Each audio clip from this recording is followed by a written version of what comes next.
dareen la'aanta ku timaada ragga waxaa loo yaqaanaa erectile dysfunction. xaaladan waxay timaadaa marka ninka uu heli waayo dareen amba uusan xajin karin dareenka ku habboon galmo.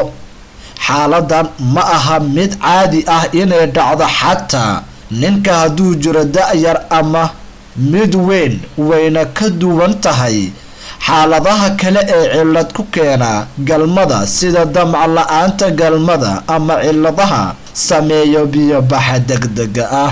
ma wax caadi ah baa inay cillad ku timaado kacsiga ninka ragga ah? xaaladan ayaa si joogto ah ugu dhacda 5% ragga jira 50 sano, 15 ilaa 20% waxay ku dhacdaa ragga jira 65 sano iyo ka badan. laakiin ragga oo dhan waxay dareemaan dareen la'aan xilli yar soo ifbaxda mararka qaar, laakiin waa dareen la'aan jirta muddo gaaban, waxaana sababa daal badan, walwal badan iyo cabidda qamriga. kacsi la'aan ka yar 20% uma baahna wax daawo ah inta badan, hase yeeshee haddii ay ka badato 50% waxay tilmaamaysaa inay jirto xaalad caafimaad oo u baahan in wax laga qabto. sababaha keena dareen la'aanta: si ninka ragga ah uu u helo dareen ku habboon galmada, waxaa loo baahan yahay in dareemayaasha xubinta ay si wanaagsan u shaqaynayaan, in dhiig ku filan uu gaaro wareegga dhiigga ee xubinta, in xididada dhiigga ay ku hayn karaan dhiig gudaha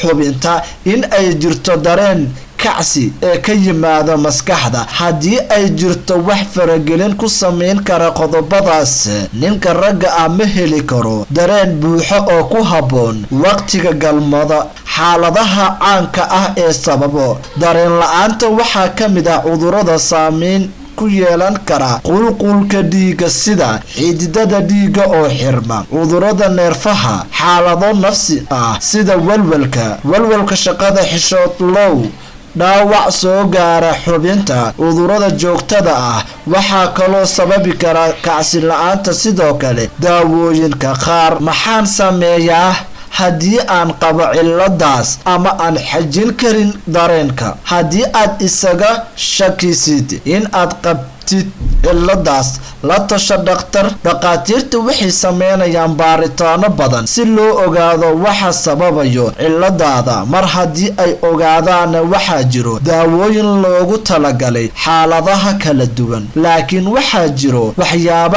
aad u baahan tahay adiga inaad la socotid, waxaana ka mid ah dareen. inaad samaysid galmo wuxuu ka soo bilowdaa maskaxda ee kama bilowdo xubinta. haddii maskaxda ay ku mashquulsan tahay inay xalliso caqabada kale, ma ahan mid suurtagal ah inay ku fikirto galmo. haddii aad dareentid inaad kacsiga aad gabtay oo aad ka walwashid, waxaa kuugu adkaanaysaa inaad kacsatid. haddii shaqada aad qabatid ay tahay mid walwal badan leh, waxay maskaxda ka mashquulaysaa amridda dareenka. haddii aadan cunin cunno isku dheela tiran ama aadan cabbin biyo kugu filan, jirka waxaa ku adkaanaysaa inuu biyo soo saaro. midda ugu muhiimsan ayaa ah inaad ogaatid inay caadi tahay in mararka qaar uu kacsiga lumo, umana baahna inaad kasii fikirtid ama aad isku walwalisid.